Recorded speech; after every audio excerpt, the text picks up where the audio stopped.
Selamat siang, kami dari kelompok 2, kami akan mempresentasikan hasil kerja dan diskusi kami dengan judul Manusia sebagai makhluk individu dan makhluk sosial. Dengan anggota kelompok Karina Emanuela Matita Putih, Neta Kostantia Maua, Sinar Febi Emima, Margarita Salatanya, Tutur Agung Darmawan. Yang pertama, hakikat manusia sebagai makhluk individu. Dalam ilmu sosial, individu merupakan bagian terkecil dari kelompok masyarakat yang tidak dapat dibagi lebih lanjut ke dalam satu satuan yang lebih kecil. Individu dalam beberapa bahasa seperti bahasa Inggris, in dan divided atau individual. Kemudian bahasa Latin, individuum, kemudian bahasa Prancis, individere, yang memiliki arti tidak terbagi dan satu kesatuan.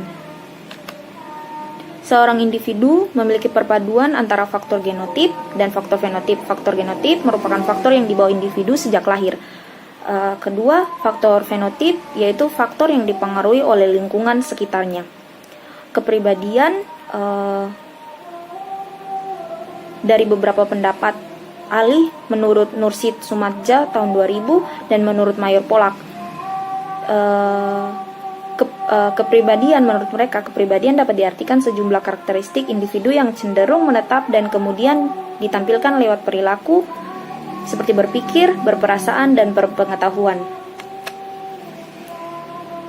Maka dapat diartikan manusia sebagai makhluk individu memiliki unsur jasmani, rohani, unsur fisik, unsur psikis, raga, dan jiwa.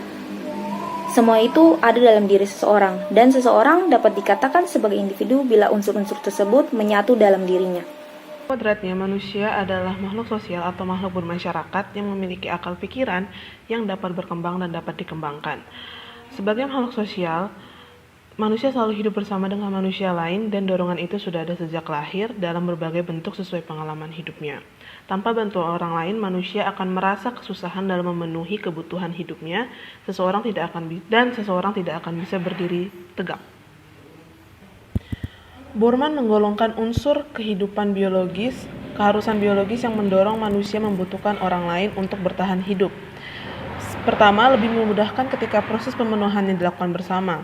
Dan kedua, teristimewa naluri relasi seksualitas demi pemeliharaan seksualitas. Kesimpulannya, manusia merupakan makhluk sosial yang tunduk dengan hukum dan norma sosial, ingin dianggap oleh orang lain. Potensi manusia dapat dikembangkan jika bersama dengan orang lain. Selanjutnya, kita masuk pada materi status dan peran individu dalam masyarakat. Status dan peran merupakan dua hal yang berbeda, tetapi mereka dari gejala yang sama. Nah, status atau kedudukan ini merupakan suatu perangkat atau posisi seseorang dalam suatu golongan atau kelompok. Status sendiri mengandung seperangkat hak-hak dan kewajiban serta dia lebih menunjuk kepada siapa orangnya. Nah, sedangkan peran merupakan perilaku yang diharapkan dari seseorang sesuai dengan status yang didudukinya. Peran adalah pemeran dari perangkat hak, kewajiban, dan hak-hak dari status. Nah, sedangkan peran ini juga dia lebih menunjukkan kepada apa yang dilakukan orang tersebut dalam status yang telah ia terima. Status dan peran ini dalam masyarakat digolongkan menjadi dua. Yang pertama yang diharapkan ini bersifat normatif dan yang terlaksana yang bersifat empirik. Sedangkan kedua ini yang bersifat otomatis diperoleh dan yang diperjuangkan atau dalam proses pemerolehannya. Untuk kali ini saya akan menjelaskan tentang faktor-faktor pendorong terjadinya proses interaksi sosial. Interaksi sosial merupakan aktivitas keseharian yang dapat berlangsung karena adanya berbagai faktor pendorong yang menjadi dasar berlangsungnya proses interaksi sosial. Faktor-faktor tersebut diantara lain adalah 1. Imitasi. Imitasi adalah tindakan meniru orang lain.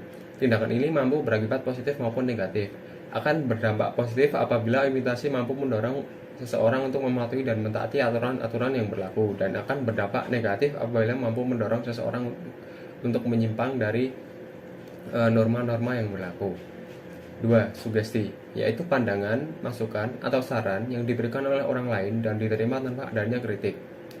Faktor yang memungkinkan terjadinya interaksi sosial dengan sugesti adalah kurangnya sikap kritis pada diri sendiri, atau masukan berasal dari orang yang dianggap berpengaruh. 3. Simpati dan empati adalah proses interaksi di mana seseorang merasa tertarik dengan orang lain. Dalam proses interaksi ini, masing-masing pihak saling mengerti perasaan satu sama lain, sehingga perasaan orang berperan penting dalam interaksi ini. Yang keempat, identifikasi, yaitu kecenderungan manusia untuk menyamakan diri dengan orang lain.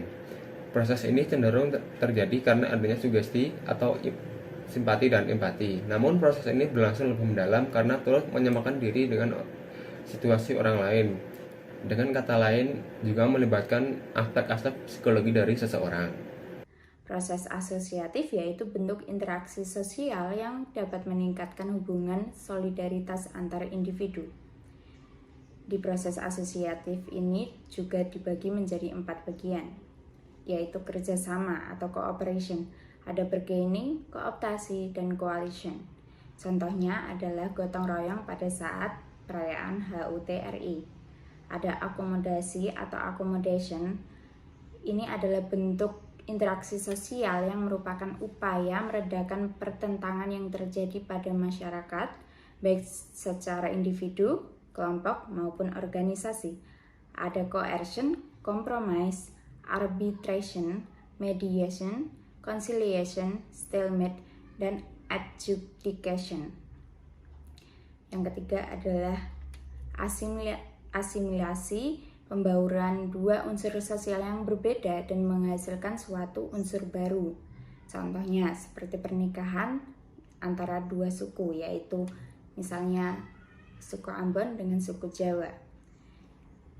Akulturasi yang merupakan perpaduan dua kebudayaan yang berbeda dan membentuk suatu kebudayaan baru dengan tidak menghilangkan ciri kepribadian masing-masing.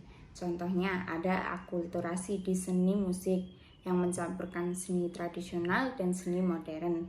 Ada juga contohnya Candi Borobudur yang merupakan campuran dari dua unsur budaya yaitu Hindu dan Buddha. Yang kedua adalah proses disosiatif, yaitu bentuk interaksi sosial yang dapat merenggangkan hubungan solidaritas antar individu. Ada persaingan yang bersaing untuk mendapatkan keuntungan tertentu, ada kontravensi, yaitu adanya ketidakpastian terhadap diri seseorang atau rasa kebencian terhadap salah satu pihak. Yang terakhir adalah pertentangan, yaitu suatu individu ataupun kelompok yang mencapai tujuannya dengan menentang pihak lain disertai dengan ancaman atau kekerasan. Kesimpulannya adalah individu merupakan bagian terkecil dari kelompok masyarakat yang tak terbagi lagi dan memiliki ciri atau karakter genotip dan fenotip. Sebagai makhluk sosial, setiap manusia pastinya sangat membutuhkan keberadaan atau bantuan dari orang lain dan menjalin interaksi sosial dengan sarana kontak dan komunikasi. Sekian presentasi dari kami, terima kasih.